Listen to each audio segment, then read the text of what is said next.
నిన్న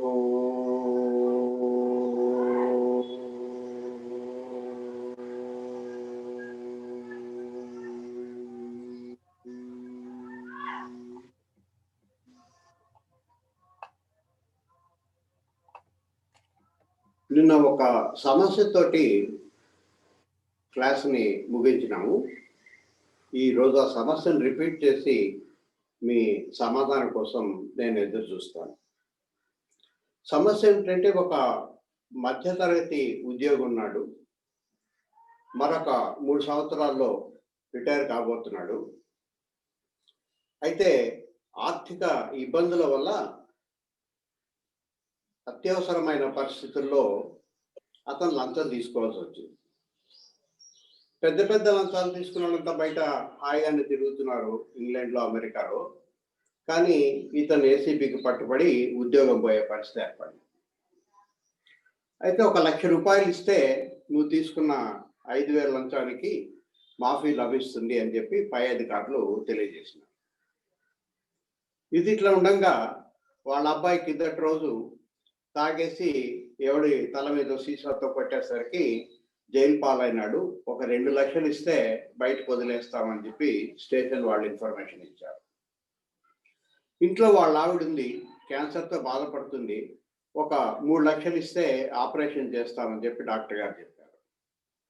ఇంట్లో పెళ్లి కావాల్సినటువంటి అమ్మాయి ఉంది, ఆమెకు ఒక 7 లక్షల కట్నం ఇస్తే పెళ్లి అయిపోతుంది. అతని దగ్గర 1 లక్ష కూడా ప్రస్తుతం లేదు. పైగా ఇప్పుడు విపత్కరమైన పరిస్థితులు ఇరుక్కున్నాడు. తను కనుక జైలు పాలైతే ఈ 3 సమస్యలు తీర్చలేవు. తను సిద్ధపడినట్లయితే వాళ్ళ అబ్బాయిని బయటికి తీసుకురావాలి, అంటే డబ్బు కావాలి. ఈ సమస్యలకి ఎటువంటి పరిష్కారం దొరకక ఆఖరికి ఆత్మహత్య శరణ్యమని చెప్పి అనుకున్నాడు. సముద్ర పట్టును తిరుగుతూ సముద్రంలో దూకడానికి ధైర్యాన్ని తెచ్చుకుంటున్నాడు. ఆ సమయంలో ఎవరో ఒక ఋషి అట్లా కనిపించి అతని సమస్యలన్నీ విన్న తర్వాత ఒక చక్కటి సొల్యూషన్ చెప్పినాడు. ప్రతి పౌర్ణమికి దేవలోకం నుంచి పారిజాత వృక్షం ఇక్కడికి వస్తుంది. అది ఒక కొద్ది గడియల పాటు ఇక్కడ కాలం గడుపుతుంది. ఆ సమయంలో ఎవరన్నా అర్థించినట్లయితే ఒకే ఒక కోరికను తీరుస్తుంది. కాబట్టి నువ్వు ప్రయత్నం చేసుకో అన్నాడు. సరే, చివరి ప్రయత్నంగా చూద్దామని చెప్పి అది నిజమో కాదని ఎదురు చూశాడు. రాత్రి కరెక్ట్గా 12 గంటలప్పుడు దేవలోకం నుంచి పారిజాత వృక్షం వచ్చి అక్కడ ఆశీనులాడింది. ఆయన దగ్గరికి పోయి సాష్టాంగ నమస్కారం చేసి తన సమస్యలన్నీ చెప్పుకున్నాడు. అబ్బాయి, నేను ఒక్క కోరిక మాత్రమే నీకు తీర్చగలను, ఏం కావాలో కోరుకో అని చెప్పి అడిగింది. అప్పుడు అతను ఏం కోరుకొని ఉంటాడు అని నేను అడిగాను. ఎవరికైనా సమాధానం దొరికిందా? Anybody please.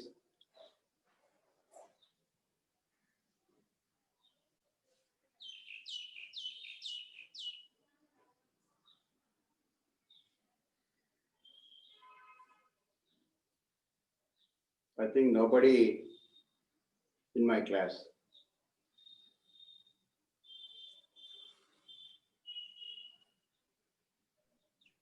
సార్, అతని పైన ఉన్న నిందని తీసేయమని చెప్పిండొచ్చు సార్.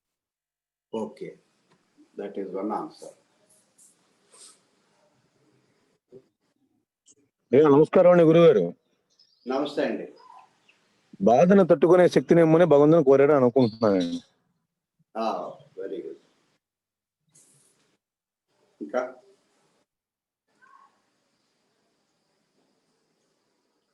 రైట్, టైం మనకు లిమిటెడ్గా ఉంది కాబట్టి ఆన్సర్ నేనే చెప్తాను.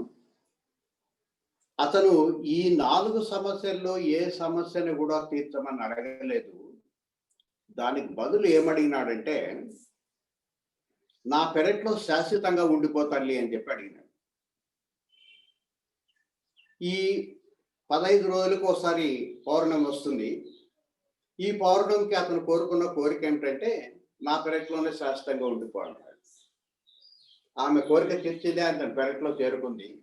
మళ్ళీ నెక్స్ట్ 15 రోజులకి ఒక కోరిక, ఆ తర్వాత 15 రోజులకు మరొక కోరిక, ఆ తర్వాత 15 రోజులకి అన్ని కోరికలు తీరిపోయి అతను సుఖంగా ఇప్పుడు కాలక్షేపం చేస్తున్నాడు. ఈ సమస్యను మీ ముందు ఎందుకు ఉంచానంటే, ఎవరైతే ముక్తిని కోరుకుంటారో వాళ్ళు ప్రాపంచిక సంబంధమైనటువంటి ఇహలోక పరలోక సంబంధమైన కోరికలు ఏవి కోరుకోకూడదు. కేవలం ఒకే ఒక కోరికను కోరుకుంటా ఉండాలి. అదేమిటంటే ముక్తి కావాలి, ముక్తి కావాలి, ముక్తి కావాలి. చాలా మందికి ఈ కోరికను కోరుకుంటుంటే జరుగుబాటు ఎట్లా అని చెప్పి సందేహం వస్తూ ఉంటుంది. కానీ ఈ కోరిక ఎటువంటిదంటే, ఆ కోరికను ఒక్కదాన్నే కనుక గట్టిగా పట్టుకుంటే మిగిలిన అన్ని కోరికలు కూడా ఆటోమేటిక్గా తీరిపోతాయి. కంగారు పడాల్సిన అవసరం లేదు అన్నది మీకు నచ్చ చెప్పడం కోసమే ఈ రకమైనటువంటి సమస్యను మీ ముందు ఉంచాను. ఇప్పుడు ఇంకొక అడుగు ముందుకు పోదాం. సాధారణంగా అన్ని కోరికలు మానుకొని ముక్తి కావాల్సిన వాళ్ళు ముక్తి గురించి మాత్రమే అడగాలి అని చెప్పి అన్నప్పుడు, ఇది కూడా ఒక కోరికే కదా, మరి అన్ని కోరికలు మానుకోవాలనుకున్నప్పుడు ఈ కోరిక మాత్రం ఎట్లా కోరుకుంటాము, ఇది కూడా మానుకోవాలి కదా అని కొంతమందికి సందేహం వస్తుంది. అయితే ఇహపరాలకు సంబంధించిన కోరికల తీరు వేరు, మోక్షం కావాలని కోరుకునేటువంటి కోరిక యొక్క తీరు వేరు. అర్థం చేసుకోవడానికి మళ్ళీ ఒక చిన్న ఎగ్జాంపుల్ తీసుకుందాం. ఒక అతను అడవిలో ఒక అరుదుగా దొరికేటువంటి ఒక మొక్క కోసం వెతుకుతా ఉన్నాడు. వెతుకుతూ బాగా దట్టంగా ఉండేటువంటి అడవిలోకి ఎంటర్ అయ్యాడు. అక్కడ క్రూర మృగాలు ఉండేటువంటి చోటు. అనుకోకుండా ఒక సింహం గర్జించింది, ఇతను చూసింది, వెంట పడడం మొదలుపెట్టింది. ఇతను ప్రాణాలు దక్కించుకోవడం కోసం శరవేగంగా పరిగెత్తినాడు, బయటకు వచ్చేసినాడు. మొత్తం మీద కొంచెం ఒడ్డుకు చేరుకున్నాడు. కానీ కాళ్ళకు చెప్పులు లేవు, అవి ఎప్పుడో ఎక్కడో ఎగిరిపోయినాయి కూడా. కాళ్ళ నిండా విపరీతంగా ముళ్ళు గుచ్చుకున్నాయి. అడుగు తీసి అడుగు వేయడానికి వీలైన పరిస్థితిలో ఉంది అతని పరిస్థితి.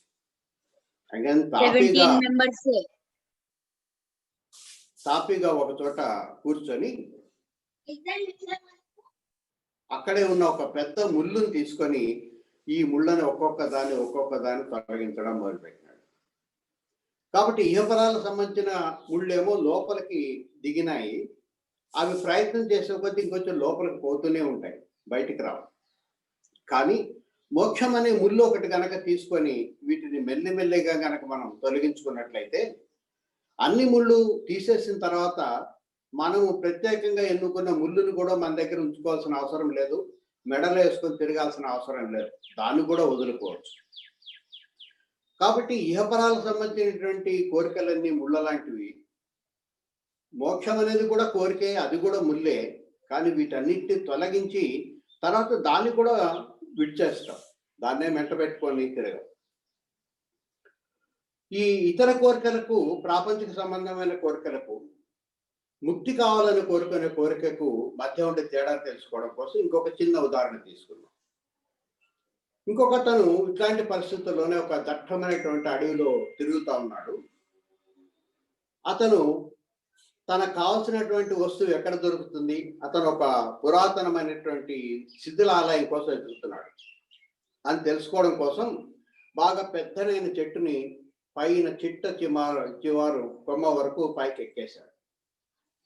అయితే గుడి కనపడలేదు, కానీ అటుపక్క నుంచి దట్టంగా కార్ చిచ్చు రగులుకొని ఇటువైపుగా వస్తుండడం అతను గమనించినాడు.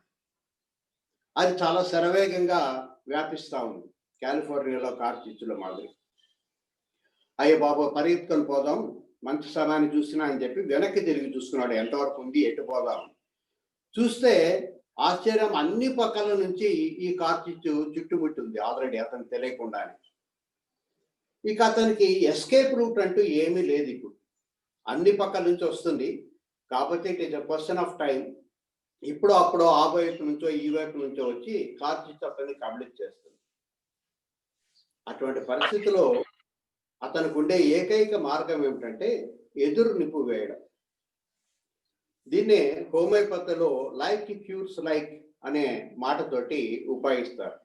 హనీమన్ అనే శాస్త్రవేత్త దీన్ని మొట్టమొదటిసారిగా ఉపయోగించినాడు. మనకి ఏదైనా ఒక జ్వరం వచ్చినప్పుడు దానికి మందుని బయట ఎత్తుకునే బదులు ఏ వస్తువు తీసుకున్నప్పుడు మనకు అటువంటి లక్షణాలు కనిపిస్తాయో అటువంటి వస్తువును కనుక మనం మందుగా తీసుకున్నట్లయితే దాన్ని ట్రీట్ చేయకూడదు అని చెప్పేదని లైక్ క్యూర్స్ లైక్ అనేటువంటి ఫార్ములానిగా పేర్కొంటారు. కాబట్టి తను గబగబ కిందికి దిగొచ్చి ఏం చేసినాడంటే ఆ చుట్టూ ఉండేటువంటి ఎండు పుల్లల్ని చెట్ల కొమ్మల్ని అన్నింటినీ పోగు చేసి మంట పెట్టేసినాడు. తను కొంచెం దూరంగా ఉండి అతని చుట్టూ ఉండేటువంటి అడవి అంతా దాదాపు ఒక 10-15 అడుగుల మేరకు తగలబడిపోయింది. ఇప్పుడు క్రమక్రమంగా అక్కడ ఉండేటువంటి కార్చిచ్చు వ్యాపిస్తుంది. అతని దగ్గర వరకు వ్యాపిస్తుంది, కానీ అతని దగ్గర నుంచి ముందుకు రాలేదు. ఎందుకంటే అక్కడ ఖాళీ ప్రదేశం ఉంది కాబట్టి కార్చిచ్చు రాలేక అక్కడికి ఆగిపోతుంది. అట్లా క్రమక్రమంగా ఆ కార్చిచ్చు చల్లారిన తర్వాత అతను బయటికి పోయినాడు. ప్రాపంచిక సంబంధమైనటువంటి కోరికలు తీర్చే కొద్దీ కార్చిచ్చు మాదిరి అవి ఇంకొంచెం పెరుగుతూనే ఉంటాయి కానీ తగ్గవు. కానీ ముక్తి కావాలి అనేటువంటి కోరికను గనక మనం కలిగి ఉంటే అది ప్రాపంచిక సంబంధమైన కోరికలన్నీ తీర్చేయడంతో పాటు నిన్ను సురక్షితంగా బయటికి తీసుకొస్తుంది, లేక ముక్తి వైపు ప్రయాణం చేస్తుంది. అందుకని ఎవరైతే మోక్షం కోసం వెతుకుతా ఉన్నారో వాళ్ళు చాలా చాలా జాగ్రత్తగా గుర్తుపెట్టుకోవాల్సిన అంశం ఏమిటంటే, ముక్తి కావాలనుకున్నప్పుడు ప్రాపంచిక సంబంధమైన కోరికలు ఏవి కోరకూడదు. మనకు గత జన్మలో చేస్తున్న పాప పుణ్యాల ఫలితంగా సంచిత రూపంలో ఉండేటువంటిది మనకు ఈ ప్రారబ్ధ కర్మలో ఎంతైతే ఇచ్చినాడో అది నువ్వు అడిగినా అడగకపోయినా వస్తూ ఉంటుంది.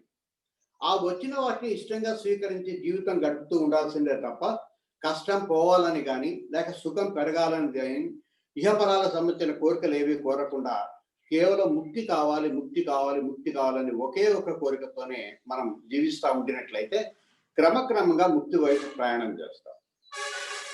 అది ఎప్పుడు మొదలు పెట్టాలి అంటే చిట్ట చివరి దశలో శరీరం పతనమయ్యేటప్పుడు మనకు సాధ్యం కాకపోవచ్చు.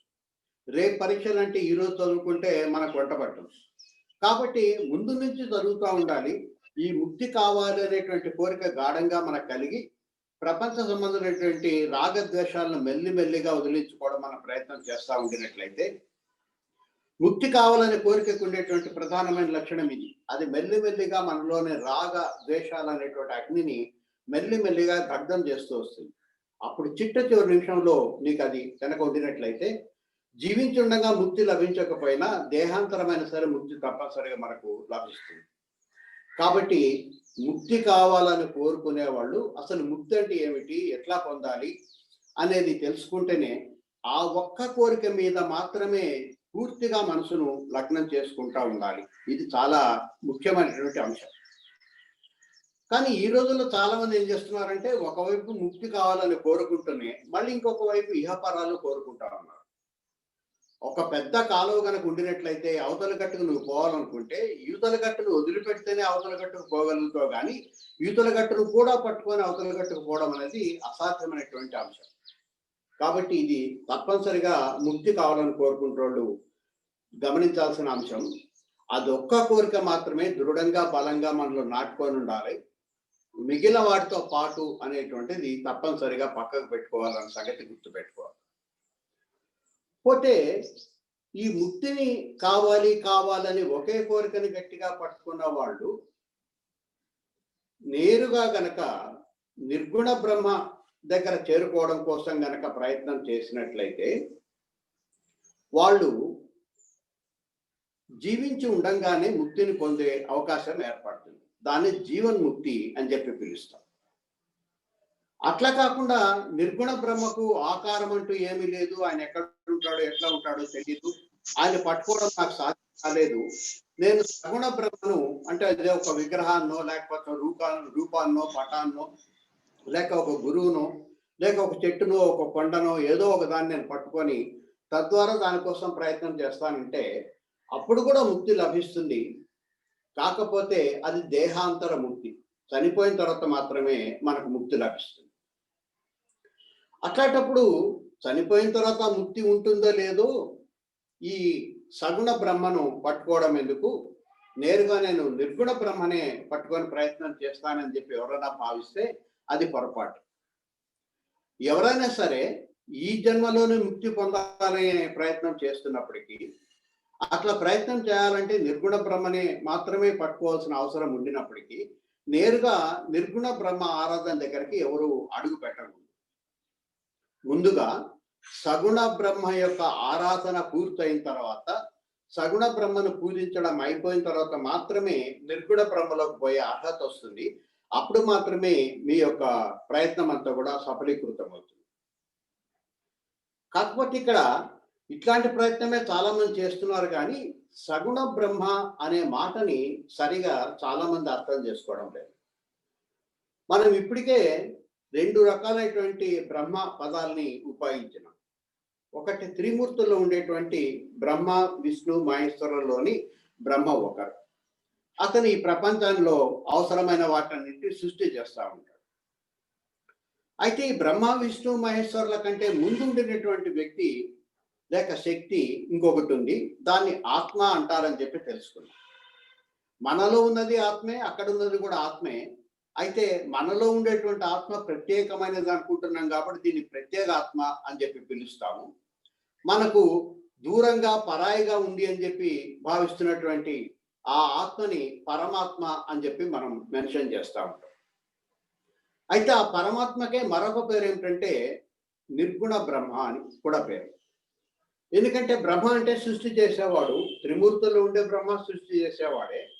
కానీ ఈ ఆత్మ ఈ త్రిమూర్తులను సృష్టి చేస్తుంది కాబట్టి ఇది కూడా బ్రహ్మనే. అందువల్ల అది కూడా బ్రహ్మే. అయితే త్రిమూర్తుల బ్రహ్మకు ఆ బ్రహ్మకి మధ్య తేడా చెప్పడం కోసం త్రిమూర్తుల్లో ఉండే బ్రహ్మ ఏదో ఒక రకమైనటువంటి గుణాన్ని, త్రిగుణాలను ఏదో ఒకటి కలిగి ఉంటాడు, రజో గుణాన్ని కలిగి ఉంటాడు కాబట్టి ఆయన సగుణాత్మకమైన బ్రహ్మ అని, వీళ్ళ ముగ్గురిని సృష్టించినటువంటి పైన ఉండేటువంటి పరమాత్మని నిర్గుణ బ్రహ్మ అని చెప్పి పిలుస్తాం. మనం చేరాల్సింది నిర్గుణ బ్రహ్మనే. నిర్గుణ బ్రహ్మను చేరినప్పుడే మోక్షం. అందుకని ఆయనే లక్ష్యంగా చేసుకొని మనం ప్రయత్నం చేయొచ్చు. కానీ సగుణ బ్రహ్మని సరిగా అర్థం చేసుకోకపోతే ఆయన దగ్గర చేరడం చాలా కష్టం అవుతుంది. ఇప్పుడు సగుణ బ్రహ్మ ఆరాధన అంటే ఏమిటనేది చూద్దాం. సగుణ బ్రహ్మ ఆరాధన అంటే ఇప్పుడు మనం చెప్పుకున్న త్రిగుణాల్లో త్రిమూర్తుల్లో ఉండేటువంటి సగుణాత్మకమైన బ్రహ్మ మాత్రం కాదు. మనం ఇప్పుడు చెప్పుకున్నటువంటి నిర్గుణ బ్రహ్మ, సగుణ బ్రహ్మ కాకుండా ఇంకొక సగుణ బ్రహ్మ అనేటువంటి మాట ఉంది. అదేమిటంటే నామరూపాత్మకమైన ఈ ప్రపంచం అంతా కూడా సగుణ రూపమైనటువంటి బ్రహ్మ మాత్రమే.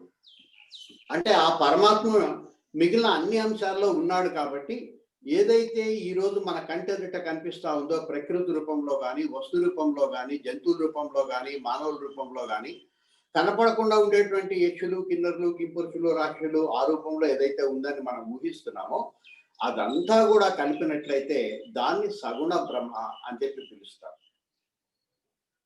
ఇక్కడ కొంచెం మనం లాజికల్ గా ఆలోచిస్తే మనకు రకరకాలైన వస్తువులు, రకరకాలైన వ్యక్తులు కనిపిస్తూ ఉంటారు.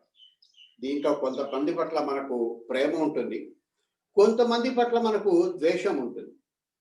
కానీ కొంచెం జాగ్రత్తగా కనుక ఆలోచించినట్లయితే మనం ప్రేమించిన వ్యక్తి బయటికి కనిపించేది వేరుగా ఉండొచ్చు, కానీ లోపల ఉండేది మనలో ఉండేటువంటి పరమాత్మే ఆయనలో కూడా ఉన్నాడు. మనం ఏ వ్యక్తిని అయితే ద్వేషిస్తున్నామో ఆ వ్యక్తి యొక్క రూపము మనకు అంతగా నచ్చకపోవచ్చు, కానీ లోపల ఉండేది మాత్రము పరమాత్మ. కాబట్టి బయట ఉండేటువంటి ముఖాలు లేక స్థూల శరీరంలో అనేక తేడాలు ఉండొచ్చు, కానీ లోపల ఉన్నది మాత్రం అందరికీ ఆ పరమ పవిత్రమైనటువంటి పరమాత్మనే ఉంది అన్న సంగతి మనం విస్మరిస్తా ఉన్నాం. ముందు అసలు మనలో పరమాత్మ ఉన్నది అన్న సంగతే మనకు కరెక్ట్ గా తెలియదు. ఒకవేళ ఇప్పుడు కొద్దిగా అర్థమైనా కూడా మళ్ళీ అవతల వ్యక్తి వేరు, నేను వేరు అనేటువంటి భావనలో ఉన్నాం. నిజమే, స్థూలంగా చూసినట్లయితే నువ్వు వేరు, అవతల వ్యక్తి వేరే. కానీ ఆ అవతల వ్యక్తి లోపల ఉండేటువంటి ఆత్మ, నీలో ఉండే ఆత్మ కూడా అదే. అందుకే ఆది శంకరాచార్యకి ఎదురుగా ఒక నీచ కులస్తుడు ఎదురైతే అడ్డు తొలుగు అంటే అతను అడిగిన ప్రశ్న అది, ఎవరిని తొలగమంటున్నావు? ఈ కొద్ది రోజుల నుండి శిథిలమైనటువంటి శరీరాన్న, లేకపోతే శాశ్వతంగా ఉండే ఆత్మన నువ్వు తొలగమని అడిగేది అని చెప్పి అంటున్నాడు. ఆది శంకరాచార్యుడికి ఆ సంగతి తెలియక కాదు, మనకు ఆ విషయాన్ని చెప్పడం కోసం. ఇప్పుడు చిట్టు చివరికి చెప్పొచ్చేది ఏమిటంటే సగుణ బ్రహ్మ అంటే నామరూపాత్మకమైన ప్రపంచం అంతా కూడా సగుణ బ్రహ్మనే. లేక పరమాత్మ లేనటువంటి చోటు లేదు, ఆ పరమాత్మ లేని వ్యక్తి లేడు, ఆ పరమాత్మ లేనటువంటి జంతువు లేదు, ఆ పరమాత్మ లేని కొండ లేదు, నది లేదు, గుట్ట లేదు, అన్నీ ఆయన యొక్క రూపాలు. అసలు సృష్టి మొదట్లో ఎవరున్నారంటే ఎవరూ లేరు, ఆ పరమాత్మ తప్ప. అందుకని ఏదొచ్చినా కూడా, ఏది తయారైనా కూడా ఆ పరమాత్మ నుంచే వచ్చి ఉండాలి తప్ప ఇంకొక చోటు నుంచి రావడానికి అవకాశం లేదు. కాబట్టి అన్ని ఆ పరమాత్మ యొక్క రూపాలే కానీ పరమాత్మ కాందంటూ ఇంకొక వస్తువు ఏమి ఉండదు. కొన్ని కనపడచ్చు, కొన్ని కనపడకపోవచ్చు. నీటిని బాగా మరగబెడితే ఆవిరి తయారవుతుంది. ఆవిరి బహుశా మనకు కనపడదు. చల్లబరిస్తే నీళ్ళు అవుతుంది. ఇంకా చల్లబరిచినట్లయితే మంచు ముక్క కింద మారిపోతుంది. మంచు ముక్క ఘన పదార్థం, నీరేమో ద్రవ పదార్థం, ఈ ఆవిరేమో వాయు పదార్థం. ఉన్నది ఒక వస్తువే, రకరకాలైన పరిస్థితుల్లో కనిపిస్తుంది. కాబట్టి ఆ కనపడినటువంటి పరమాత్మ కనిపించే రూపాలు ధరించినప్పుడు అన్ని రూపాలు ఆయనవే. మన లోపల ఉండేది ఆయనే. ఈ స్థూల శరీరం కూడా ఆయన నుంచి తయారైంది. మనసు, బుద్ధి అనేటువంటి సూక్ష్మ శరీరం కూడా ఆయన నుంచి తయారైంది. కాబట్టి పరమాత్మ అంటే ఆయన ఎప్పుడూ పరాయి లోకంలో ఉండేవాడు, అక్కడికి పోయి మనం తెచ్చుకోవాలి, లేకపోతే అక్కడికి పోయి ఆయన చేరుకోవాలనే మోహంలో మీరు ఉంటారేమో. మీరు ఎక్కడికి రావాల్సిన అవసరం లేదు, ఎక్కడ వెతకాల్సిన అవసరం లేదు. మీలో కూడా పరమాత్మ ఉన్నాడు. మోక్షం అనేది తెలుసుకునేదే కానీ తెచ్చుకునేది కాదు. అది తెలుసుకోవడం కోసము శ్రీకృష్ణ పరమాత్మ చాలా తంటాలు పడి, నేను ఒక్క దాంట్లో కాదు ఉండేది అర్జున, అన్నిట్లో నేనే ఉన్నానని చెప్పడం కోసం మన ప్రయత్నం చేసినాడు.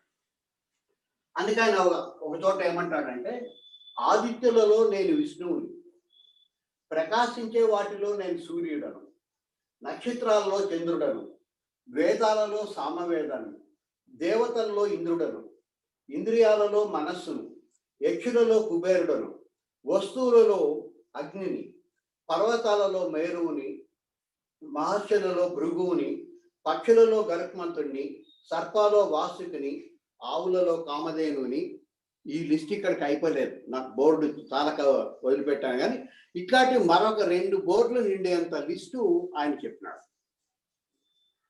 అయితే ఈ లిస్టును చదివిన వాళ్ళకి కొంచెం ఏం అర్థమైందంటే, పరమాత్మ కేవలం భగవంతుడు మాత్రమే కాదు, అనేక జంతువుల్లో, అనేక వస్తువుల్లో, అనేక ఋషుల్లో, ఆఖరికి జీవం లేని వేదాల్లో, వీటన్నిటిలో కూడా పరమాత్మ ఉంటాడు అనేది కొంతవరకు అర్థమైంది. బహుశా మనకు కూడా అదే అర్థమై అప్పుడప్పుడు పరమాత్మ అంతటా ఉన్నాడు అని అంటుంటాం. కానీ నిజమైన అర్థాన్ని మనం ఎప్పుడూ అర్థం చేసుకోలేదు. పరమాత్మ అంతటా ఉన్నాడు, అన్నిట్లో కూడా ఉన్నాడు అన్న సంగతి మనం గ్రహించలేదు. ఆయన నేను కేవలము 4 చేతులు ఉండేటువంటి ఒక ఆకారం ఉండే వ్యక్తిని మాత్రమే కాదు, పర్వతాన్ని కూడా నేనే, పక్షిని కూడా నేనే, అట్లాగే పామును కూడా నేనే, గ్రంథాలను కూడా నేనే అని చెప్పడం కోసం ఆయన ప్రయత్నం చేస్తున్నాడు.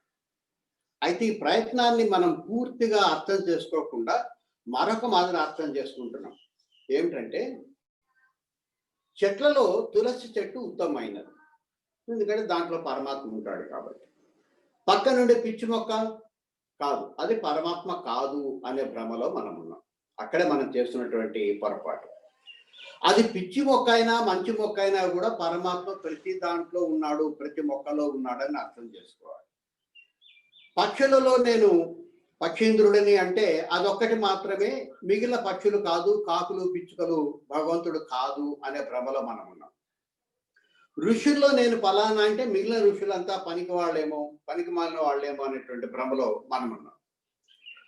కాబట్టి ఇక్కడ శ్రీకృష్ణ భగవానుడు చెప్పదలుచుకున్నది ఏంటంటే, నేను ప్రతి వస్తువులో ఉన్నాను, ప్రతి ప్రాణిలో ఉన్నాను, ప్రతి చెట్టులో ఉన్నాను, ప్రతి కొండలో ఉన్నాను, ప్రతి గుట్టలో ఉన్నాను, ప్రతి వేదంలో ఉన్నాను, ఒక మంచి వాక్యంలో ఉన్నాను, చెడ్డ వాక్యంలో కూడా ఉన్నాను. నేను లేని చోటంటూ ఏది లేదు, నేను కానటువంటి వస్తువు ఏది లేదు అని చెప్పి ఆయన నిరంతరం మనకు బోధ చేయడం కోసం ప్రయత్నిస్తున్నాం.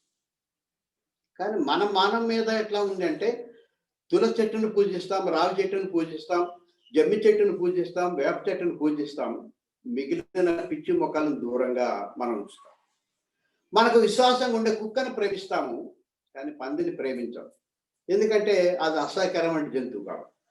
అట్లాంటి నోషన్ పోగొట్టడం కోసం ఆయన మొట్టమొదట వరాహావతారాన్ని ఎత్తి దాంట్లో కూడా నేను ఉన్నానని చెప్పడం కోసం ఆయన ప్రయత్నిస్తున్నాడు. కాబట్టి శ్రీకృష్ణుడు లేక పరమాత్మ చెప్పదలుచుకున్నది ఏమిటంటే, నేను ఫలానా వాటిలోనే ఉన్నాను అని ఎక్కడా చెప్పలేదు ఆయన. ఆయన ఎందుకు ఇన్ని రకాలుగా ఋషులని, పర్వతాలని, పక్షులని, పాములని పేర్కొంటున్నాడంటే, అన్ని జాతుల్లో కూడా నేను ఉన్నాను చెప్పడం కోసం ఆయన ఉద్దేశం. అయితే మనం ఏం చేస్తున్నామంటే, వాటిలో ఆయన ఏవేవైతే చెప్పినాడో వాటిలో మాత్రమే ఉన్నాడు, మిగిలిన వాటిలో లేడు అనేటువంటి నోషన్లో మనం ఉండిపోయాం. కాబట్టి సగుణ బ్రహ్మని ఆరాధించడం అంటే ప్రపంచంలో మనకు కనిపించేటువంటి ప్రతి పర్వతాన్ని, ప్రతి చెట్టుని, ప్రతి ప్రాణిని కూడా ప్రేమించడం. ఇది బాగుందండి, పాముని ప్రేమించమంటావు, ఇంట్లో తెచ్చిపెట్టుకోమంటావు అంటే ఇంట్లోనే తెచ్చిపెట్టుకోమని లేదు. నాగుతోటి పుట్టలో పాలు పోస్తాం, పోసే ముందుగా టపాకాయలు కాలుస్తారు, ఎందుకంటే పొరపాటున అదేమన్నా బయటకు వస్తారని చెప్పి భయపడి. ఆ దూరాన్ని మనం మెయింటైన్ చేద్దాం. కానీ పాములో కూడా పరమాత్మ ఉన్నాడు, తేలులో కూడా పరమాత్మలో ఉన్నాడు, బొద్దింకలో కూడా పరమాత్మ ఉన్నాడు అన్నటువంటి నగ్న సత్యాన్ని మనం ముందు అంగీకరించాలి. వాటిని ప్రేమించి నీ దగ్గర తీసుకోవాల్సిన అవసరం లేదు. కొన్నిటి పట్ల నీకుండే ద్వేషాన్ని తొలగించుకోవాలి. అది నీచ జంతువు, పనికిరాంది, అపవిత్రమైనది, అశుద్ధమైనది అనేటువంటి భావాన్ని ముందు నీలోంచి తొలగించుకోవాలి. అది ముఖ్యమైనది. ఆ జంతువుని తెచ్చి ప్రేమించి ఇంట్లో పెట్టుకోమని చెప్పి నేను చెప్పడం లేదు. కానీ కొన్ని మంచివి, కొన్ని చెడ్డవి అనేటువంటి భావన నుంచి మనం బయటికి రావాలి. అన్నీ మంచివే, అన్నీ పరమాత్మ యొక్క స్వరూపాలే అనేది మనం గుర్తుపెట్టుకోవాలి. అయితే వాటికి బయట కనిపించేటువంటి లక్షణాల వల్ల లేక వాటి యొక్క అవతారాల వల్ల మనం వాటిని ప్రేమించడమో ద్వేషించడమో చేస్తున్నాం. అది సహజమే. కానీ ఇక్కడి నుంచి ఆ ప్రేమించే గుణాన్ని తగ్గించుకోవాలి, అసహించుకునే గుణాన్ని మరీ తగ్గించుకోవాలి. మన పైన ఉండేటువంటి రూపాలను చూస్తున్నాం కాబట్టి వాటి వెనక ఉండేటువంటి అసలు రూపాన్ని మనం మర్చిపోతా ఉన్నాం. అసలు రూపం పరమాత్మ అన్నింటిలో చెప్పడమే శ్రీకృష్ణుడి యొక్క ఉద్దేశం. కానీ ఆ పర్వతాల్లో ఒక పర్వతం మాత్రం నేను అని చెప్పి చెప్పడం ఆయన ఉద్దేశం కాదు. దీన్ని అర్థం చేసుకోవడం కోసం ఇంకొక సింపుల్ ఎగ్జాంపుల్, ఎదురు కనిపిస్తున్న సత్యాన్ని ఎట్లా మనం మర్చిపోతాం తెలుసుకోవడం కోసం ఇంకొక సింపుల్ ఎగ్జాంపుల్ ని కన్సిడర్ చేద్దాం.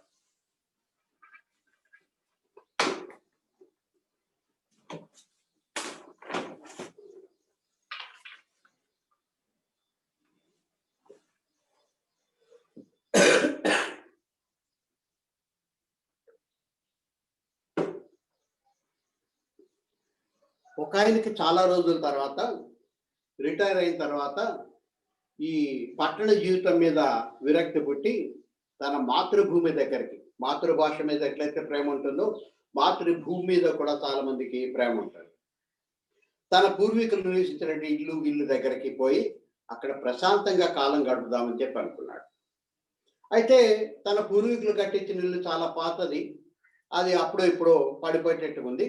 కాబట్టి కొంచెం రీమోడల్ చేసి ప్రస్తుతం ఉండేటువంటి సౌకర్యాలకు సరిపోయేటట్టుగా చేసుకుందామని చెప్పి అప్పటికి ఇంకా ఫ్యామిలీని షిఫ్ట్ చేయలేదు. తన సొంత ఊరికి పోయి తెలిసిన వాళ్ళందరినీ పట్టుకొని అందరినీ పలకరించి ఆ ఇంటి రీకన్స్ట్రక్షన్ మొదలుపెట్టినాడు. అతని అదృష్టం ఏంటో, ఆ పూర్వీకులు ఎప్పుడో దాచిపెట్టిన ఒక 2 పెద్ద బంగారు ఇటుకలు అతనికి దొరికినాయి. మామూలు ఇటుకల్లోనే వాటిని కూడా పైన కొంచెం రంగేసి వాటిని దాచిపెట్టారు. ఈ పాత గోడలు తొలగించేటువంటి ప్రక్రియలో ఇది బయటపడింది. అక్కడ అంతా అతని ఊరి వాళ్ళే కాబట్టి ఎవరు పోయి పోలీసులకు రిపోర్ట్ చేయడం ఇట్లాంటివి ఏమీ లేదు. పైగా దాంట్లో నాకు వాటా కావాలని చెప్పి ఎవరు ముందుకు రాలేదు. పైగా అందరూ నువ్వు అదృష్టవంతుడివి అని చెప్పి అందరూ కూడా మెచ్చుకున్నారు. కాబట్టి అతను పూర్తిగా ఆ 2 బంగారు పిటుకల్ని, దాదాపు ఒక కేజీ ఉంది, 2 కేజీల బంగారు పిటుకల్ని పూర్తిగా తను వాడుకోవచ్చు. వాటిని తెచ్చుకొని శుద్ధి చేయించి ఇంట్లో పెట్టిన తర్వాత వాళ్ళ ఆవిడికి ఎన్ని రోజులు బట్టే ఉన్నటువంటి కోరిక తీరిపోవాలని చెప్పి మెల్లిగా సనగడం మొదలుపెట్టింది. ఏమంటే నాకు ఎప్పుడు ఒక వడ్డాణం చేస్తాను అంటున్నారు కదా, ఇప్పుడు నేను బాగా సన్నబడినాను, ఒక వడ్డాణం చేస్తున్నాను. పాపం మా కోరిక కావడం పొద్దున్న గంటలోనే ఒక వడ్డాణాన్ని తయారు చేసి, ఇంకా బోల్డ్ బంగారం ఉంది, ఒక పథకం చేయించుకుంది. ఆ చేతికి ఒక 3, ఈ చేతికి ఒక 3 గాజులు చేయించుకుంది. ఈ చేతికి ఒక 2 ఉంగరాలు, ఆ చేతికి ఒక 2 ఉంగరాలు చేయించుకుంది. ఈ చేతికి ఆ చేతికి మోచేతులు పెట్టుకునే నాగొత్తులు అంటారు, అవి చేయించుకుంది. పాపిడి బిళ్ళ చేయించుకుంది. ఇట్లా ఆమెకు కావాల్సినటువంటి నగలన్నీ చేయించుకుంది. ఇప్పుడు ఈ నగల్లో ఏది విలువైనదంటే ఎక్కువ పరిమాణం కలిగింది కాబట్టి వడ్డాణం అని చెప్పి అనుకుంటాం. లేక ఇది కూడా దాదాపు సమానమైన బరువు ఉండొచ్చు కాబట్టి ఇది కూడా సమానమైన విలువ ఉన్నదే, వాటికంటే ఇవి తక్కువ, వీటికంటే ఈ ఉంగరాలు ఇంకా తక్కువ అని చెప్పి అనుకుంటున్నాం. కాబట్టి ఆమె వచ్చిన వాళ్ళందరికీ ఎగ్జిబిషన్ పెట్టి చూపించడం మొదలుపెట్టింది. ఇదేంటమ్మా కొత్త రకంగా ఉంది అంటే, ఈ చేతులకు ఇక్కడ తగిలించుకుంటారండి, పాత రోజుల్లో ఉండేది. ఇప్పుడు బంగారం ధర పెరిగిపోయిన తర్వాత ఎవరు దాని జోలికి పోవడం లేదు, ఉంగరాలు గాజుల వరకే, దండల వరకే పరిమితం అవుతున్నారు, పెద్ద పెద్ద వడ్డాణాలు కూడా ఎవరు చేయించుకోవడం లేదు అని చెప్పి అందరికీ ఎగ్జిబిషన్ చూపించడం మొదలుపెట్టింది. ఇప్పుడు కొంచెం జాగ్రత్తగా చూడండి. ఇది వడ్డాణం, దీనికి ఒక ఆకారం ఏర్పడింది కాబట్టి ఇక్కడ ఉండే ఆకారానికి ఇక్కడ ఉండే ఆకారానికి కొంచెం తేడా ఉంది కాబట్టి ఈ రూపానికి ఆ రూపానికి తేడా ఉండడం వల్ల ఈ రెంటి మధ్య తేడా చెప్పడం కోసం దీనికి ఒక పేరు దానికి ఒక పేరు పెట్టుకున్నాం. అదేమో హారము, ఇదేమో వడ్డాణం. ఇవేమో గాజులు, ఇవేమో ఉంగరాలు. ఇవి కూడా ఉండినప్పటికీ సైజులో తేడా వల్ల, ఎక్కడ ధరిస్తామనేది తేడా వల్ల వీటిని వేరే పేరుతో పిలుస్తాం. కాబట్టి ఎప్పుడైతే ఈ రూపాలంటూ ఏర్పడినాయో వాటికి నామాలు కూడా ఏర్పడతాయి. ఇప్పుడు కాసేపు ఈ నామరూపాలని గనక పక్కకు పెట్టి చూడగలిగినట్లయితే దీంట్లో ఉన్నది బంగారే, దీంట్లో ఉన్నది బంగారే, దీంట్లో ఉన్నది బంగారే, దీంట్లో ఉన్నది కూడా బంగారే అన్న సంగతి మనకు తెలుస్తుంది.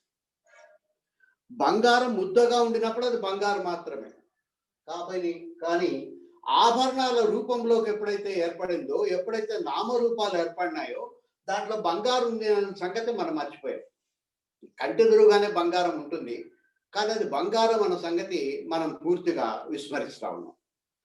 అందువల్ల నామరూపాలని గనక పక్కకు పెట్టి గనక చూసినట్లయితే ఇదంతా కూడా బంగారమే, అదంతా కూడా పరమాత్మని. అట్లాగే శ్రీకృష్ణుడు చెప్పేది ఏమిటంటే, నీకు ఎదురుగా ప్రకృతి కనిపించవచ్చు, నదులు, కొండలు, మనుషులు, గుట్టలు కనిపించవచ్చు, కానీ అవన్నీ కూడా నామరూపాలని కలిగి ఉన్నటువంటి నేనే. అది నేను కనపడకపోయినప్పటికీ కూడా సగుణాత్మకమై నేను మీకు చేయడం కోసం, మీరు నా దగ్గర చేరుకోవడం కోసం, ఒక మెట్టుగా ఏర్పరచడం కోసం, మీ సహాయం కోసం వాటిని ఏర్పాటు చేస్తున్నారు. అందుకని ఈ నామరూపాత్మకమైన ప్రపంచాన్ని మనం ఎట్లా వాడుకోవాలి అంటే, లేక ఇప్పుడు ఎట్లా వాడుకుంటున్నామంటే, ఈ నామరూపాత్మకమైన ప్రపంచంలో కొందరిని ప్రేమిస్తున్నాము, కొందరిని ద్వేషిస్తున్నాము. కొన్ని జంతువుల్ని దగ్గరికి తీసుకుంటున్నాం, కొన్నిటి దూరంగా తరిమేస్తున్నాం. కొన్ని రకాలైన మొక్కలకి పొద్దునే పూజ చేస్తున్నాం, కొన్నిటి మన దొడ్డిలో ఏమాత్రం ఉండకుండా ఎప్పటికప్పుడు తీసేస్తా ఉన్నాం. అంటే ప్రస్తుతం ఈ నామరూపాత్మకమైన పరమాత్ముడి పట్ల మన యొక్క భావనలు ఎట్లా ఉన్నాయంటే రాగము, ద్వేషంతో కూడుకొని ఉన్నాయి. కానీ నిజానికి అది మంచి చెట్టు అయినా పిచ్చి చెట్టు అయినా కూడా మొత్తం నేనే అని ఆయన చెప్పినప్పుడు దాన్ని గ్రహించి దేని పట్ల ప్రత్యేకమైనటువంటి రాగము కానీ, దేని పట్ల ప్రత్యేకమైన ద్వేషం కానీ లేకుండా నామరూపాత్మకమైన ప్రపంచాన్ని అంతా కూడా అంగీకరించడం మొదలుపెడితే, కనిపించేదంతా కూడా ప్రపంచమే అని అనుకోకుండా ఆ కనిపించేదంతా కూడా నామరూపాలు తీసేస్తే పరమాత్మే అనేటువంటి భావనని గనక మనం కలగడం మొదలు పెట్టినట్లయితే అప్పుడు మనము సగుణ బ్రహ్మని ఆరాధించిన వాళ్ళం అవుతాం. సగుణ బ్రహ్మ లేక సాక్షాత్కరించిన బ్రహ్మ అంటే ఈ మొత్తం చుట్టూ ఉండేటువంటి నువ్వు, నీతో పాటు ఉండేటువంటి మొత్తం ప్రపంచాన్ని కలిపినట్లయితే అది సగుణ బ్రహ్మ అవుతుంది. మనకుండేటువంటి పరిమితమైన జ్ఞానంతో మనం ఒకటి మంచిది, ఒకటి చెడ్డది అని అనుకుంటా ఉంటాం. నిజానికి ప్రపంచంలో పూర్తిగా మంచిదంటూ ఏది లేదు, పూర్తిగా చెడ్డదంటూ ఏది లేదు. ప్రపంచంలో ఏ వ్యక్తి పూర్తిగా మంచివాడు కాదు, ప్రపంచంలో పూర్తిగా ఏ వ్యక్తి కూడా చెడ్డవాడు కాదు. ప్రతి ఒక్కరిలో నాతో సహా, మీతో సహా అందరికీ కొంత మంచి, కొంత చెడు ఉంటుంది. మంచిని స్వీకరించి చెడును విస్మరించి తీసేయడం కాదు, విస్మరించి అందరితో కలిసిపోయి కలగాపులగమై మెలగడమే ఆ సగుణ బ్రహ్మ యొక్క ఆరాధన. ఉదాహరణకు మనం తులసి చెట్టును చాలా పవిత్రంగా భావిస్తాం, మిగిలిన చెట్లు పనికిరానివి అని చెప్పి మనం అనుకుంటాం, లేక పిచ్చి మొక్కలు అని చెప్పి అనుకుంటాం. అవి ఇంట్లో రాకుండా ఎప్పటికప్పుడు తీసేయడం కోసం ప్రయత్నిస్తాం. నా ఉద్దేశం ఇంట్లో తెచ్చి పెంచుకోమని కాదు, వాటి పట్ల మనకు ద్వేషం ఉండకూడదు అని నేను చెప్పదలుచుకున్నాను. ఇది అర్థం చేసుకోవడానికి ఇంకొక చిన్న ఉదాహరణ తీసుకుందాం. వెనకటి రోజుల్లోన ఆశ్రమాల్లో పాఠశాల ఉండినప్పుడు ఒక గురువు గారు వైద్య శాస్త్రాన్ని వానికి పిల్లలకి శిష్యులకు నేర్పిస్తున్నాడు. ఆయుర్వేదం నేర్పిస్తా ఉన్నాడు. అందుకోసం అన్ని పాఠాలు చెప్పిన తర్వాత ఒక 2-3 సంవత్సరాలు అయిపోయిన తర్వాత వాళ్ళకు ఒక పరీక్ష పెట్టినాడు, ఫైనల్ ఎగ్జామినేషన్స్. అదేమిటంటే ఎవరైతే మనకు కనిపించేటువంటి ఆ కొండ దగ్గర ఉండే అడవి దగ్గరికి పోయి ఎక్కువ మొక్కలు తెస్తారో వాళ్ళకి ఎక్కువ మార్కు, ఎవరికి తక్కువ మొక్కలు తెస్తారో వాళ్ళకి తక్కువ మార్కు. కాబట్టి వైద్యానికి పనికొచ్చేటువంటి మొక్కలు ఏవైతే ఉన్నాయో వాటిని వదిలిపెట్టి పనికిరాని మొక్కలు ఎవరైతే కనుక్కొని తేగలుగుతారో వాళ్ళంతా పాస్ అవుతారని చెప్పి అన్నాడు. పాపం అందరు పొలో అని చెప్పి పరిగెత్తినారు. ఫైనల్ ఎగ్జామ్స్ అది అయిపోతే ఇంటికి చేరుకోవచ్చు, 3 ఏళ్ళు అయింది ఇంటి మొక్కలు చూసి. కాబట్టి ఎవరంతగా వాళ్ళు ప్రయత్నం చేసి ఎక్కువ మొక్కలు తెస్తే మంచి డిస్టింక్షన్తో పాస్. కాబట్టి ఆ మొక్కల కోసం అని పోయి వెతికి మోపులు వేసుకొని వచ్చినారు. కొంతమంది మధ్యాహ్నానికి తిరిగి వచ్చినారు ఒక పెద్ద మోపు వేసుకొని. వెరీ గుడ్ అని వాళ్ళ సార్ అన్నాడు, గురువు గారు. కొంతమంది 3 గంటలప్పుడు వచ్చినారు కొంచెం చిన్న మోపులతోటి. కానీ సాయంత్రం అయినా రాత్రైనా చెరకుడు అనే విద్యార్థి మాత్రం ఇంకా రాలే ఇంటికి. ఇంకా వెతుకుతూనే ఉన్నాడు. వేటి కోసం? పనికిరాని మొక్కల కోసం వెతుకుతూ ఉన్నాడు. ఆఖరికి పిలవంగా గట్టి కేకలు పెట్టంగా 8 గంటలప్పుడు తిరిగి ఆశ్రమానికి వచ్చినాడు. ఒట్టి చేతులతో వచ్చినాడు. అప్పుడు గురువు గారు, అదేంటబ్బాయి ఒక్క మొక్క కూడా దొరకలేదా, నువ్వు ఫెయిల్ అయిపోయినట్లే, వీళ్ళు చూడు మోపులు మోసుకొచ్చినారు, నీకు ఒక్క పనికిరాని మొక్క కూడా దొరకలేదా అన్నాడు. అంటే లేదు గురువు గారు, ప్రతి ఒక్కటి కూడా ఏదో ఒక రకంగా వైద్యంలో పనికొచ్చేదే తప్ప పనికిరాని మొక్క అంటూ నాకు ఏది దొరకలేదు. మీరు చెప్పిన వైద్య శాస్త్రం ప్రకారం ప్రతి మొక్క యొక్క ఉపయోగం నాకు గుర్తుంది కాబట్టి ప్రతి మొక్కను చూడగానే అది ఎందుకు పనికొస్తుందో నాకు గుర్తొస్తుంది, అందుకని నాకు దొరకలేదు అన్నాడు. దాంతో మరి ఈ మోపుల సంగతి ఏమిటన్నాడు. మళ్ళీ చెరకుడు ఏం చేసినాడంటే ఈ మోపులు అన్నింటినీ విప్పించి దాంట్లో ఒక్కొక్క మొక్క దేనికి పనికొస్తుందో అతను వివరించడం మొదలుపెట్టినాడు. చివరికి ఒక్కటి కూడా పనికిరాని మొక్క అంటూ అక్కడ తేలలేదు. కాబట్టి మనం చూసే దృష్టితోటి మనం పూజించాలని దృష్టి ఉన్నప్పుడు తులసి మాత్రమే పవిత్రమైన మొక్కగా కనిపించదు. కానీ ఆయుర్వేదానికి వైద్యానికి కనుక వాడినట్లయితే పనికిరాని మొక్కలంటూ ఏవీ లేవు అని చెప్పి దాని యొక్క ఉద్దేశం. అందుకని కొంచెము మన యొక్క దృష్టిని దృక్పథాన్ని ముందు కొంచెం మార్పు చేసుకోవాలి. ఈ మార్పు చేసుకోవడం కనుక మొదలు పెట్టినట్లయితే ప్రపంచంలో ప్రతిదీ కూడా ఏదో ఒకసారి పనికొస్తుంది. పనికిరాని వస్తువు అంటూ ఏదీ లేదు, ఎప్పుడో ఒకసారి అది పనికొస్తుంది. అట్లానే పనికిరాని వస్తువులను తెచ్చి ఇంట్లో చేర్చుకోమని నా ఉద్దేశం కాదు. ఏది పనికిరాదు, ఎవడు పనికిరాడు, అందరూ వెధవులు అనేటువంటి భావం నుంచి ముందు మనం బయటపడి అందరూ కూడా అంతో ఇంతో పనికొచ్చే వాళ్ళే. వాళ్ళలో లోపం ఉన్నట్లుగానే నాలో కూడా లోపాలు ఉన్నాయి. కాబట్టి వాళ్ళ లోపాలను చూపించేటువంటి అర్హత, నిర్ణయించేటువంటి అర్హత నాకు లేదు. కాబట్టి అందరూ కూడా సమానమే, అందరూ పరమాత్మ యొక్క రూపాలే. లోపల ఉండేది పరమాత్మే, బయట ఉండేటువంటి స్థూల శరీరం కూడా పరమాత్మ చేత నిర్మింపబడినదే. తేడాలు ఆయన కావాలని ఎందుకో పెట్టినాడు. వాళ్ళ పూర్వజన్మలు చేసినటువంటి తప్పుల్ని సరిదిద్దుకోవడం కోసం అటువంటి దేహాలను వాళ్ళకి ఇచ్చి ఉంటాడు, అటువంటి కష్టాలను వాళ్ళకి ఇచ్చి ఉంటాడు. అందువల్ల కేవలం కష్టపడి అడుగు తింటున్న వాడు నాకంటే చాలా తక్కువ, లేకపోతే కారులో తిరిగేవాడు నాకంటే ఎక్కువ అనేటువంటి భావాన్ని పక్కకు పెట్టి రాగ ద్వేషాలను మెల్లిమెల్లిగా మన మనసులోంచి ఎప్పుడైతే ఉపసంహరించుకొని చుట్టూ ఉండేటువంటి ప్రతి వ్యక్తి, ప్రతి ప్రపంచంలో ఉండే ప్రతి అణువు కూడా ఆ పరమాత్మ యొక్క స్వరూపమే అని చెప్పి ఎప్పుడైతే అంగీకరించడం మొదలు పెడతామో, ఆరాధించక్కర్లేదు, అంగీకరించడం ఎప్పుడైతే మొదలు పెడతామో అది సగుణ బ్రహ్మ ఆరాధన. కాబట్టి బ్రహ్మ విష్ణు మహేశ్వరులను సృష్టించిన వాడేమో నిర్గుణ బ్రహ్మ, బ్రహ్మ ఏమో సగుణ బ్రహ్మే. ఆ సగుణ బ్రహ్మ సృష్టి చేసినప్పుడు ఆ నిర్గుణ బ్రహ్మలో ఉండేటువంటి తత్వాన్ని లేక వస్తువులను తీసుకొని దీన్నంతా సృష్టించినాడు తప్ప మరొక మాదిరిగా సృష్టించలేదు. మనం చూసేటువంటి భౌతికమైనటువంటి పాంచభౌతికమైన పంచభూతాలు కానీ లేక కంటికి కనిపించిన శక్తి కానీ అవి బ్రహ్మ ఆధీనానికి వదిలిపెట్టినాడు. అయితే బ్రహ్మ ఈ పంచభూతాలతో ఒక శరీరాన్ని తయారు చేస్తే దాని లోపల ప్రాణంగా నిలబడేది ఎవరంటే బ్రహ్మ కాదు. ప్రాణం బ్రహ్మ పోయాడు, మళ్ళీ తిరిగి ఆ పరమాత్మే మన లోపల ఒక అంశంగా ఉంటాడు. అది జీవించి ఉన్న వస్తువు అయినా సరే, జడ పదార్థం అయినా సరే, దాని లోపల ఆ బ్రహ్మ పదార్థం లోపల, అంటే బ్రహ్మ సృష్టించిన పదార్థం లోపల పరబ్రహ్మ ఉంటేనే అది మనగలుగుతుంది, లేకపోతే ఉండదు. అది బహుశా బయటికి కంటికి కనిపించకపోవచ్చు. నువ్వు ప్రపంచంలో ఉండేటువంటి అన్ని వస్తువులని వాటి యొక్క మూలాలే కనుక వెతికినట్లయితే మనకు 98 రకాలైన మూలకాలు మొన్నటి వరకు ఉన్నాయి. ఇప్పుడు 116 మూలకాలను కనుక్కున్నారు, ఆర్టిఫిషియల్ గా తయారు చేస్తున్నారు. మొత్తం 123 మూలకాలు ఉండొచ్చు అని చెప్పి శాస్త్రవేత్తలు ఊహిస్తున్నారు. ఆ మూలకాలు ఏవైనా కానీ వాటిని కనుక ఇంకొంచెం సూక్ష్మంగా లోపలికి పోయి మనం పరిశీలన చేసినట్లయితే ప్రతి అణువు లోపల ఎలక్ట్రాన్, ప్రోటాన్, న్యూట్రాన్ అనేవి ఉంటాయని చెప్పి మనకు తెలుసు. దీంట్లో ఈ ఎలక్ట్రాన్ అనేది రుణాత్మకమైన శక్తిని కలిగి ఉంటుంది, ప్రోటాన్ అనేది పాజిటివ్ శక్తిని, ధనాత్మక శక్తిని కలిగి ఉంటుంది. ఈ రుణాత్మక, ధనాత్మక అనేటువంటి పరస్పర విరుద్ధమైన శక్తులు ఒకదానితో కొట్టుకోకుండా మధ్యలో ఉండడం కోసం న్యూట్రల్ గా ఉండేటువంటి, లేక ఒక పెద్ద మనిషి తడక మాదిరి అడ్డంగా ఉండేది న్యూట్రాన్. దీంట్లో ప్రోటాన్, న్యూట్రాన్ ఎప్పుడు కలిసి మధ్యలో ఉంటాయి. దాని చుట్టూ ఎలక్ట్రాన్లు నిరంతరం తిరుగుతూ ఉంటాయి. దాంట్లో ఉండేటువంటి ఎలక్ట్రాన్ ని కనుక రిలీజ్ చేసినట్లయితే విపరీతమైన శక్తి ఏర్పడుతుంది.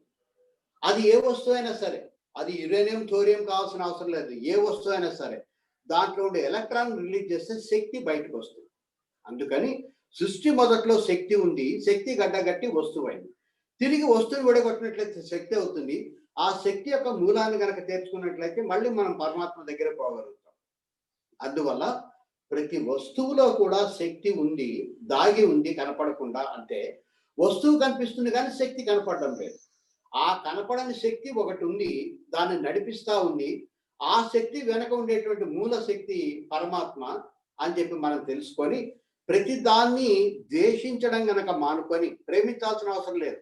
మనకు ప్రపంచం పట్ల, అనేక వస్తువుల పట్ల ఉండేటువంటి ద్వేషాన్ని గనక మానుకుంటే, ఎందుకు ఈ మాట చెప్తున్నానంటే, మనం ప్రేమించే వాటి యొక్క సంఖ్య తక్కువ, ద్వేషించే వాటి యొక్క సంఖ్య 90% అవే ఉంటుంది.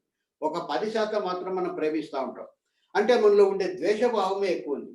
ఆ ద్వేషాన్ని గనక మనం మెల్లిమెల్లగా తొలగించుకొని, అన్నీ కూడా పరమాత్మ స్వరూపాలే, అన్నీ పరమాత్మ నుంచి వచ్చినవే, ప్రతి ఒక్కటి పవిత్రమైనదే, దేన్ని ద్వేషించకూడదు అనే భావన నీకు ఎప్పుడైతే కలుగుతుందో నువ్వు సగుణ బ్రహ్మ ఆరాధన మొదలు పెట్టామని చెప్పారు. ఈ సగుణ బ్రహ్మని ఆరాధించడం మొదలుపెట్టి నీ మనసులో ఎప్పుడైతే మార్పు కలుగుతుందో అప్పుడు నువ్వు నిర్గుణ బ్రహ్మ ఆరాధనకి ఎలిజిబిలిటీని సంపాదిస్తావు.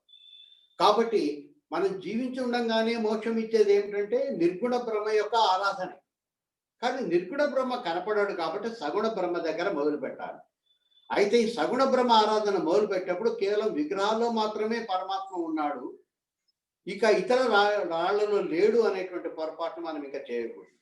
మంచి వాళ్ళలో మాత్రమే దేవుడు ఉంటాడు అనే పొరపాటు మనం చేయకూడదు. ప్రతి వస్తువులో, ప్రతి వ్యక్తిలో, ప్రతి కణంలో కూడా ఉండేది పరమాత్మ మాత్రమే అని మొత్తము మనము మన చుట్టూ కనిపించేటువంటి ప్రకృతిని అంతా కూడా ప్రేమించడం ఎప్పుడైతే మొదలు పెడతామో, లేక ప్రేమించలేకపోయినా ద్వేషించడం ఎప్పుడైతే మానుకొని సమబుద్ధిని కలిగి ఉంటామో, అంటే ప్రేమ లేదు, ద్వేషం లేదు, రాగము లేదు, ద్వేషము లేదు, సమానమైన బుద్ధిని ఎప్పుడైతే కలిగి ఉంటామో అది సగుణ బ్రహ్మ ఆరాధనకు మొదటి మెట్టు.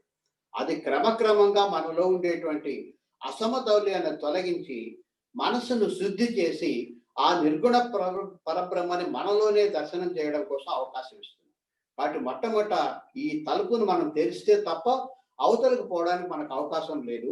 డైరెక్ట్ గా నిర్గుణ బ్రహ్మ ఉపాసనకి ఎప్పుడూ ప్రయత్నం చేయకూడదు. ముందుగా సగుణ బ్రహ్మ ఉపాసన అనేది తప్పనిసరిగా మొదలు పెట్టాలి. ఒకరిని ప్రేమించడం, ఒకరిని ద్వేషించడం అనేది మానుకొని అందరి పట్ల సమత్వమైనటువంటి బుద్ధిని కలిగి ఉండడం ప్రారంభించడమే ఆ సగుణ బ్రహ్మ యొక్క ఆరాధన. ఈ సగుణ బ్రహ్మ ఆరాధన చేసినట్లయితే ఎట్లా నిర్గుణ బ్రహ్మ ఆరాధనకి దారి తీస్తుంది, నిర్గుణ బ్రహ్మ సాక్షాత్కారం ఎట్లా అవుతుంది అనేది మనము జ్ఞానయోగంలో తెలుసుకున్నాం. ఇప్పటికి ఈ సెషన్ ముగిస్తున్నాను.